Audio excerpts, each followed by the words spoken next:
Assalamualaikum warahmatullahi wabarakatuh. Baik, kita akan melanjutkan materi hari ini, masih di instalasi tenaga listrik. Materi keempat tentang SOP instalasi tenaga listrik untuk kelas 11 SMK, paket keahlian teknik instalasi tenaga listrik. Baik, kita lanjutkan materi tentang SOP instalasi panel. Ya, sebagaimana yang dulu kita di bagian video yang sebelumnya tentang SOP instalasi di bagian penerangan. Nah, sekarang kita lanjut di materi kedua, instalasi panel SOP-nya. Adapun submaterinya tentang syarat letak dan komponen, dan yang kedua lah memasang, memeriksa dan merawat instalasi panel. Baik, yang pertama mengenai letak panel. Jadi sebelumnya kita harus tahu dulu fungsi panel itu adalah untuk membagi, menyalurkan, mendistribusikan tenaga listrik dari sumber listrik ke beban listrik. Yang kedua, letak pemasangan kotak PHB atau panel hubung bagi untuk perumahan dipasang dengan ketinggian 1,5 meter, dan jika dipasang di tempat umum PHB biasa dipasang dengan ketinggian 1,2 meter. Kemudian penempatan PHB untuk tegangan rendah dari sisi depan, kanan, kiri minimal 0,7 meter atau 1 meter. Untuk tegangan menengah 2 meter dan pada tegangan tinggi. Oke, seperti inilah model dari PHB itu sendiri, ya. Kemudian selanjutnya yang kedua itu tentang busbar dan busbar pada panel. Jadi busbar adalah susunan plat konduktor yang dimana plat ini bisa dengan mudah untuk dialiri oleh arus listrik. Plat ini terbuat dari tembaga atau aluminium yang digunakan untuk mendistribusikan atau menghantarkan energi listrik dari input ke output. Kemudian busbar berupa alat yang berlubang-lubang, ada baut logam sebagai terminal penghubung dengan sekun kabel yang dibaut pada busbar tersebut. Nah, seperti inilah model dari busbar itu sendiri, ya. Nah, jadi nanti dipasangkan di sini, ini semacam kayak terminal ya busbarnya. Nah, selanjutnya terminal ground pada panel. Ya, jadi tadi itu untuk fasenya, sekarang untuk terminal nol groundnya.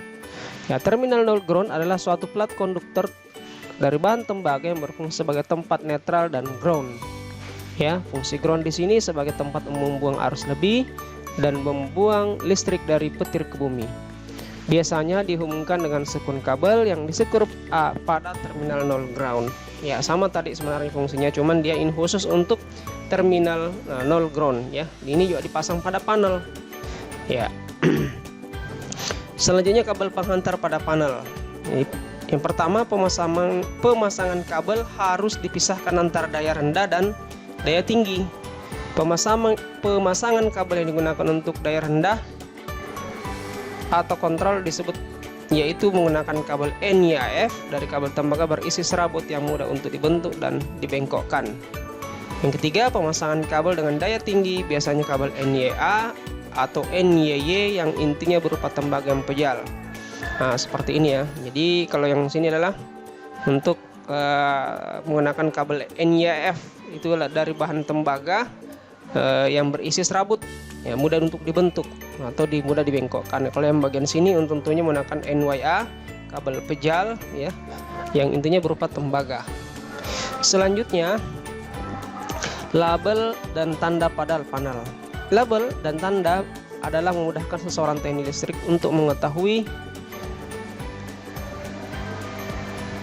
kabel atau komponen terpasang pada suatu panel. Untuk label bahan yang digunakan pada aluminium, stainless steel, double layer, plastik, dan lain-lain. Nah, contohnya seperti ini ya labelnya.